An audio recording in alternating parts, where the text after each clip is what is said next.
Hey everybody, welcome back to Film Don't Lie University. He's Brett Kollmann, the esteemed Brett Kollmann. I'm merely Chris Harris. I hope you're enjoying this series. I hope you also realize that Brett does great work throughout the entire season. Please subscribe to the Film Room if you're watching this video on my channel. And if you're watching on Brett's channel, I mean, mine's okay too. You can go to Harris Football on YouTube and you could subscribe to mine as well. That would be lovely. Brett, how are you today, my friend? I'm doing good. Ready to talk some wide receivers. That's exactly right. So today's topic is a particular aspect of wide receivers that may be a little underrated. We're going to talk about stuff about body position and hand strength and just sort of the ability to fight for a football. And I think a lot of times when you watch film or just when you watch a game, you know what you're seeing when you see it, just a big, strong dude doing something looking big and strong. But I think it can be an underrated part of both, contested catches. We want those for the purposes of fantasy football or for our NFL teams. And then also getting yourself in a position where you can maybe make a play that another receiver might not make. To give us an example of what I'm talking about, show me Michael Thomas, who I think may be verging on your favorite receiver in the league right now, and he certainly is strong on the ball. He's nasty, and that is one of the big parts of his game is being strong to the football and just kind of being able to kind of out-muscle people over the middle of the field. You can see Drew kind of find him over the middle here, and once he crosses that corner's face, because of his size and arm length and hand size, you can just kind of throw that ball up and slightly in front of his lead shoulder, and he's going to come down with it every single time because he is too big and too long for the corner to reach around him. I mean, you'd have to be a 6'4" corner to have the kind of length necessary to break this up. And so these are kind of, it's almost like a gimme throw against man coverage for the Saints, is just kind of getting him on that crossing route, crossing that corner's face. They call it a man breaker for a reason, and just throwing it up high where only he can get it. And of course, he uses that big frame to come down and kind of step over the corner for some yak as well. And this is a huge part of what makes him so valuable, is that you can get those gimme throws just based on size and body position. Yeah, so we both love Michael Thomas, and he this year is a top, certainly a top 10 fantasy pick. And I think I almost picked out like a Kelvin Benjamin play where he was just big and sort of blotting out the sun. I think what's special about Michael Thomas in that particular situation is not just the fact that he's big and that he comes into the league with just super rangy, long arms, but what the trust that it means. You talked about it, the trust that Drew Brees has that there's not a lot of danger in that throw. If we get that over the middle shot, like, what's a defensive back going to do? This is not just about pure size. It's not just about pure length. It's also about what those things engender in a quarterback. When you're watching a quarterback who's comfortable just lofting it up like that, I think you should take note of who that receiver is. And I'm going to go to it. As of us recording this anyway, we're dating ourselves a little bit. Dez Bryant's not on the Cowboys anymore. So this is a Cowboy play for Dez Bryant. So this is one where, again, I think you have a lot of trust between Dak and Dez.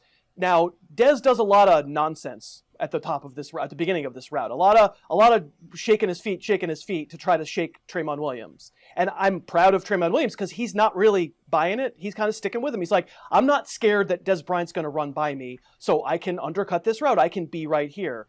And in the end, you and I were talking before we recorded, like, this is pretty much a 50-50 ball. I wouldn't have been shocked if either guy caught this ball because Tramon Williams plays it really well.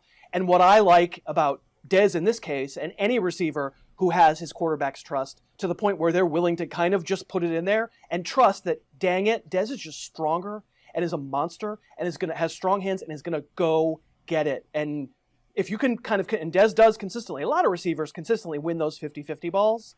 If you have a guy you're watching on Sunday who does that, again, for me, that's a special quality. Yeah, and that was the main value of Dez throughout the years, that he could take those 50-50 balls, and really when you throw it to him, they're more like 80-20. And he's not going to separate from you, but he's so big and strong and physical that he doesn't really have to. And kind of looking at an opposite kind of play here, it's another very talented. Contrast, yes. Yeah, the contrast. It's a talented receiver. Nobody's questioning Devante Parker's talent in Miami. He's big, he's fast, he can jump out of the gym, all that kind of stuff. Similar to how Dez was when he was coming out of Oklahoma State. But the difference is that Devante Parker does not play like Dez Bryant. He doesn't have that innate physicality and toughness in his route running to put his body in a position to take advantage of his size advantage. So looking at this play here against Oakland, and it's 3rd and 7, I believe, and Jay Cutler's trying to find him back shoulder on this little curl, and he doesn't even run the route properly. He doesn't run past the stick so that he can pivot and turn and put his body in front of the DB while coming back to the ball. And B, even though he didn't get to the sticks, when he turned, he didn't come back to the ball. So that kind of, it let the corner get back into the play, who was right on his hip the whole time, and he just had to reach his arm in there and break it up. And, it's different than the Michael Thomas play, because at least Michael Thomas was on the move, which allowed him to use his body as a shield a little bit better. Parker and Thomas are very similar size. But when you're just standing still, you have to actually start moving to create that kind of moving screen effect to block the DB out. And he wasn't moving, he just stood there. So he wasn't playing physically, he wasn't fighting through contact for the catch, and he wasn't even running a proper route to help out his quarterback. And this is something you pay attention to when you're looking at a big receiver. Don't just assume that back shoulder balls are going to be automatic. Don't just assume that they're going to be huge red zone threats, because if they can't run these routes properly and the quarterbacks can't trust them to fight for the ball through contact, guess what? They're not going to get those targets, which is going to impact their production. 100%, Brett. That's so smart. And we hear announcers all the time talking about coming back to the ball. We're a little bit trained to understand that, but this is a big receiver. This is supposed to be his forte, his bread and butter. It's so well said that he's not using his body, he's not using his physicality. If you see that, you said it right. Like, don't trust that just because a guy comes out and is big that he's automatically physical. That's so right. Let's move on to a different body control type topic here. And this is kind of the in-flight adjustment. This is the in-flight movie when the ball's in the air, right? And we're going to look at Robert Woods. This is the wild card game against Atlanta last year, where a defender's on his back playing it fairly well, and Robert Woods is on the dead run. The throw's a laser, and I love, first of all, that his hands go up at exactly the right time. And then the timing winds up being perfect there as he lays out. And I took note particularly when I was watching this on film of the receiver's head. He's really still. His head stays very still, even as his body, so relative to his body, I mean his head's not staying. In Euclidean geometry, his head is not staying still, but relative to the rest of his body, it's not flying all over the place, and that's how he keeps his eye on the ball and is able to adjust to that ball in the middle of the route. Yeah, and one thing I want to point out here is you can see, as the ball is in flight, it's coming down on its trajectory. You can see he reads. As the ball's in flight, he tracks that it's going to be out in front of him, and it's not going to be right on his body. Right. So you can see him very subtly kind of open up his shoulders downfield and open up his lead hip downfield, just very subtly to make it a little bit easier for him to extend vertically rather than extend horizontally and kind of basket catch this ball. If he didn't read on time that it was going to be that far out in front of him, then he would not have opened up his shoulders in time, which means he would not have been able to extend in time, and that would have been incomplete. So very good ball tracking, very good hand-eye coordination from him to realize where the ball was going to be and how to position his hands in the right spot. And similar kind of thing here with Sterling Shepard, who has incredible ball skills. People don't really pay attention to him because he's a slot receiver, but man, this dude can track the ball in the air. You can see him kind of win on this little lean snap out, kind of running a little bit deeper on the corner, maybe expected the ball to be left out a little bit farther, but you can see it's coming back to the ball. He's tracking it well in the air. He knows it's going to be short, so he's able to kind of flatten that route down, dive down, scoop it up off the ground. I mean, this is really, really, really good ball tracking, because as he's kind of leaning into the corner, he doesn't know where the ball is. Eli's about to throw it. He doesn't know where it is. Turns his head as he breaks, recognizes it's short, and then takes 3 or 4 steps to kind of adjust to that right after he finds the ball. I mean, to be able to find it that quickly and then adjust that quickly, that is very, very special ball skills. And that's why his catch rate is so freaking high. It's because he can find the ball instantly in the air and always get himself in the right spot. Right, and this really isn't something that's going to appear in the 2-minute highlight of this game. It's not the Odell Beckham one-handed catch. It's not the tippy toe dramatic. It's sort of an understated, brilliant play, because for all the reasons you just said, where picking up, tracking the ball, being able to adjust your feet so quickly that you're bending the route off to the outside like that. I think I really want folks to be on the lookout for catches like this, because this is why, for example, Sterling Shepard is higher in our estimation than most people when it comes to fantasy football, because we don't worry about workload. We think, no, there are going to be plays because a special player is going to warrant 6 targets a week. And if he gets 6 targets a week, it's probably good enough for him. I think this is the kind of thing that maybe if you're watching the Giants 49ers, you don't really even take notice of. You're like, oh, nice catch. Okay, good. Move the chains. It's only when you kind of get a sense of how well he adjusted that you say, okay, not a circus catch, but again, trust engenders so much trust. Eli there.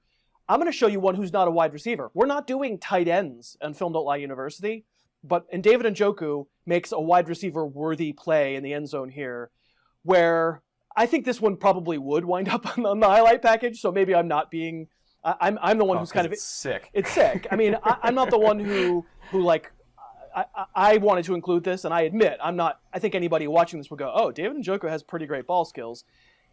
But it's another great example of a route adjustment where I don't even think it's all that good of a route, but when he sees the ball gets thrown, watch his hips flip, right? And get pointed the other way fast. When we talk about somebody having loose hips, the ability to bend, the ability to open up his hips, that's exactly what we're talking about.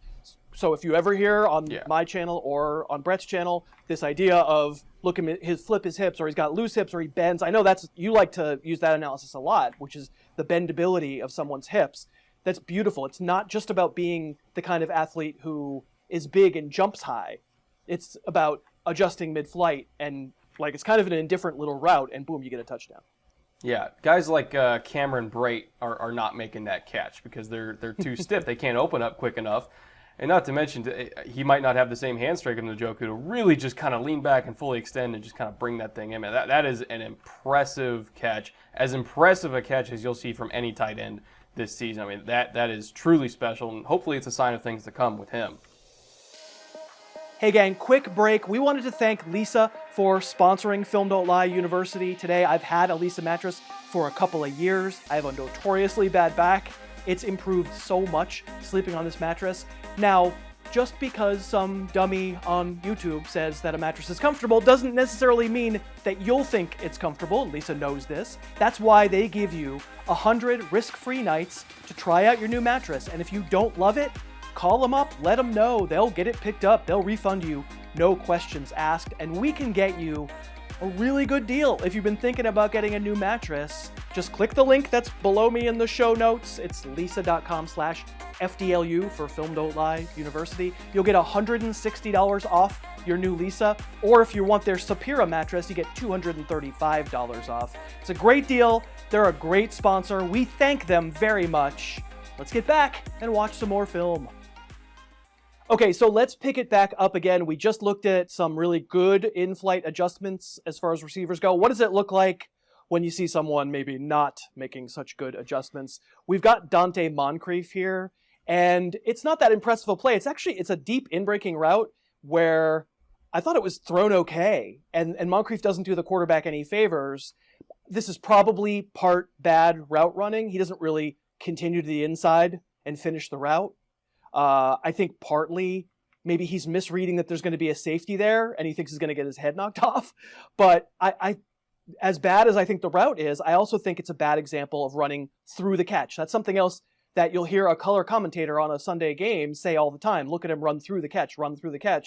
And I really kind of felt like, especially the Sterling Shepard play that you showed us earlier, that's about finding the ball and then running through the ball. And my goodness, I think it's very clear right here, maybe because he's concerned about his safety, he does not run through the ball here. Yeah, what I see is Tyrann Mathieu kind of hanging out in a short zone there. So Brissett's trying to leave the ball way in front of Moncrief so he can get out of Mathieu's range. And Moncrief doesn't recognize how far in front of him the ball is. So he doesn't realize that he needs to dive for this thing until the very, very last moment. And so you can kind of see him take that really elongated step as if he thought he was going to be able to catch this thing on the run. And then once he realized it was too far, his brain kind of instinctively made him step even further out, just kind of trying to gain as much ground as possible, which ironically shortened up his overall reach. And I mean, if he was able to dive for this thing on time, it would have been a catch no problem. And I mean, he hit him in the hands. Right. But because he wasn't kind of leaning forward in a dive, he wasn't able to fully concentrate on the catch because he was so worried about if he gained enough distance on that last step. You know, the fact that he misjudged it halfway through the flight means that this was never going to be a catch. The ball kind of surprised him with placement, which, again, it's something you want to keep an eye out for. It's kind of a good contrast to Robert Woods, where Woods was able to identify the trajectory halfway when it was coming down and open up his shoulders and adjust to it, whereas Moncrief did not. He didn't adjust until it was too late, which resulted in an incompletion and probably a pretty big gain off the board stats-wise. Let's move on to one final topic that it goes along with these ball skills / just sort of being available and earning a lot of trust. And I know you love this guy. We already talked about him once already. Could we just do a video maybe sometime where we just show Michael Thomas clips? Because that would probably be Brett Kollmann's dream. Talk to me about this play in the wild card game against Carolina where Michael Thomas makes quite a grab. He's got 10.5-inch hands, and he needed all 10.5 inches to make this catch.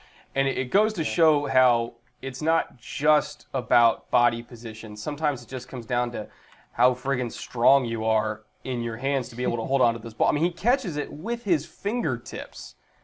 I mean, there's a lot of receivers where even if their hands are in the right spot, their body's in the right spot, the ball's in the right spot, their hands just are not strong enough to complete the catch. But Michael Thomas, because they're so friggin' big and strong, he's got like bear mitts for hands. He's able to latch onto this thing. I know the gloves help, but still, I mean, strength matters. He's able to latch onto this ball, bring it into his body, complete the process of the catch, get him down to the 1-yard line. I mean, it's rare to find a receiver who is that strong in his hands that if it even touches his hands, that's a catch. That's hard to find in the National Football League for sure. Yeah, because he's essentially catching it with the last joint on each finger. If you're seeing a player with that sort of, again, this all sort of swirls into a cycle of talent that leads to trust from the quarterback, that leads to more opportunities, that leads to more plays, that leads to more trust. It's a big cyclone that you want your players to have, whether you're an NFL team, whether you're a fantasy owner, whatever. And this kind of play, just if you see somebody picking it off the turf like this at the full dead stretch, that's ridiculous. AJ Green's been doing that for years, and I picked out an AJ Green play. We could have shown Odell Beckham with the one-handed catches. We've seen him warming up before games where he's catching it one-handed. There are YouTube channels devoted to one-handed catches. So for me, this screams like huge hands, man hands, strong hands. if you're scoring at home, where I'm not sure this is showing up in the highlight package because it's an amazing play, but I'm not sure it's the one where you go, oh, it was with one hand and he trapped it against his helmet. No, this is just, Jason McCourty, number 30 there, he pretty clearly does nothing wrong. He's on his man. He's got him pinned to the sidelines.